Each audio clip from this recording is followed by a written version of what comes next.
I'll be honest with you. I don't cry easily. I've seen a lot of animal stories over the years, and most of them follow the same pattern. Something sad happens, there's a rescue, everybody claps. You feel something for 30 seconds, and then you move on.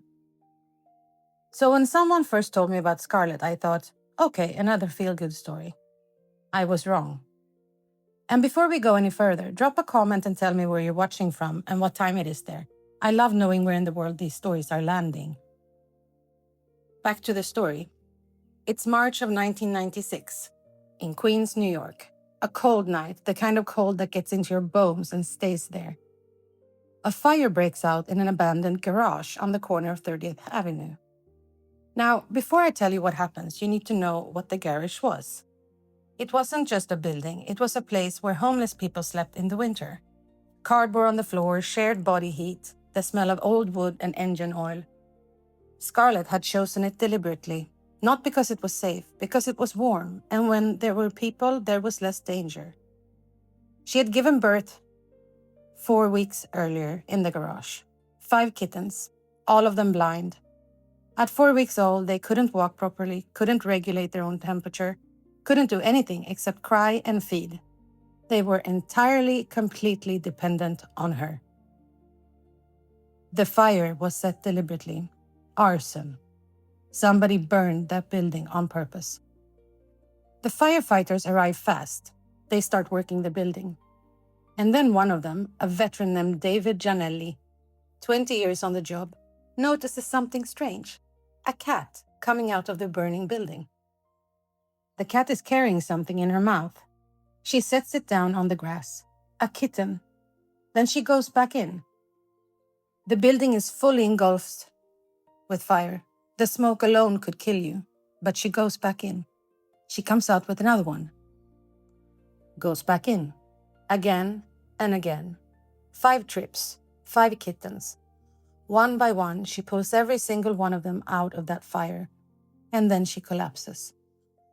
Gianelli gets to her. Later he would say, and he had been a firefighter for 20 years when he said this, "I've never seen anything like it in 20 years on the job."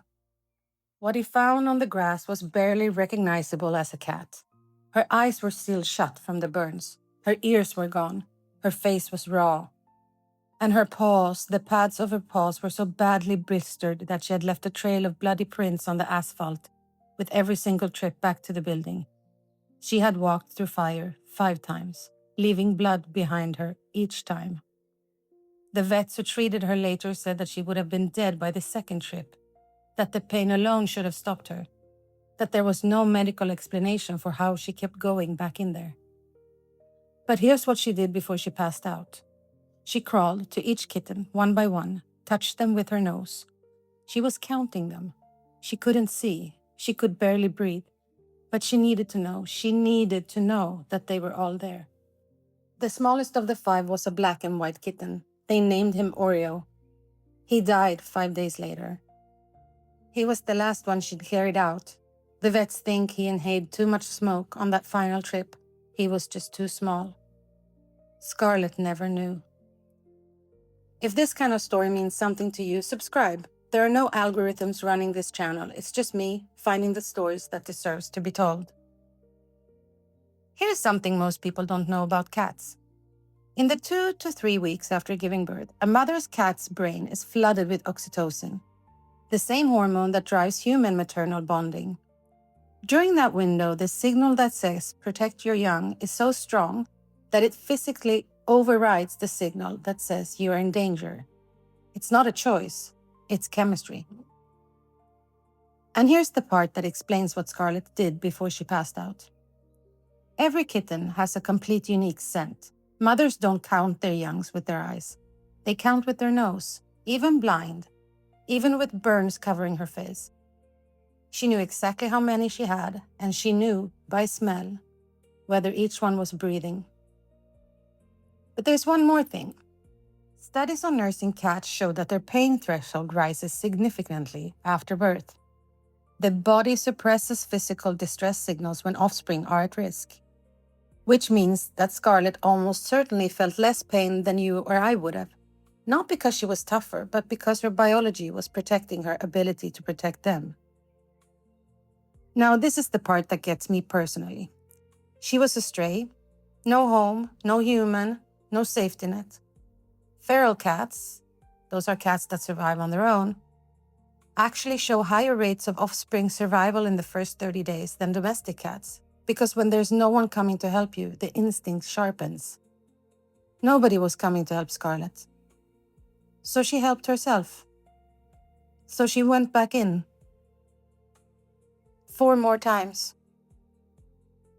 Now, I want to stop here for a second, because I've thought about this a lot, and I'm genuinely not sure what to make of it. Was it instinct? Probably in some biological sense. But here's my problem with that word. We use it like it explains something, like it closes the case. Oh, it's just instinct. But when I watch what Scarlett did, 5 trips into a burning building, leaving blood on the asphalt with every step, counting her babies one by smell because her face was destroyed. I don't know if instinct covers it. The firefighter Gianelli, he came back after his shift, after the paperwork, after everything that comes with working a live fire in New York.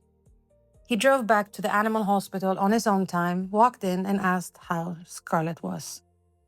He wasn't obliged to do that. Nobody asked him to. He just did it. She spent months in care. Every day the vets cleaned and redressed her paws, her ears, her face. It took weeks before she could open her eyes properly. Months before she could walk without pain. You know what the staff said about her? They said that she was the most docile patient they've ever had, through all of it. The cleaning, the bandaging, the procedures, the pain. She never scratched anyone, not once. The first time she fully opened her eyes, she looked directly at the veterinarian standing in front of her. I don't know what to do with that detail, but I haven't been able to forget about it. 2 ordinary creatures, a burned stray cat and a tired firefighter, each doing something quietly extraordinary on a freezing night in Queens. No cameras, no plan, just doing what needed to be done. When the North Shore Animal League put out a small press release about Scarlett's story, they expected a modest response. They received 7,000 adoption applications. 7,000 people from all over the world wanted to take care of this one burned, poor cat from Queens. One of the 5 kittens didn't make it. He died a few days after the fire despite everything that the vets did. Oreo was his name. But Scarlett never knew. Scarlett was eventually adopted by a woman named Karen Wellen. Karen had recently lost a pet of her own, and she wasn't looking for a healthy cat that needed minimal care. She specifically wanted an animal that was still healing. She said that they would heal together. And they did. Karen said in an interview that in those first months, there were nights she cried. She was still grieving her own loss. And Scarlett, this half-blind, burnt, barely recovered cat, would cross the bed, slow and careful, and put her paw on Karen's arm. She almost never purred. Karen said that she could count on one hand the number of times she heard it in the 12 years they had together.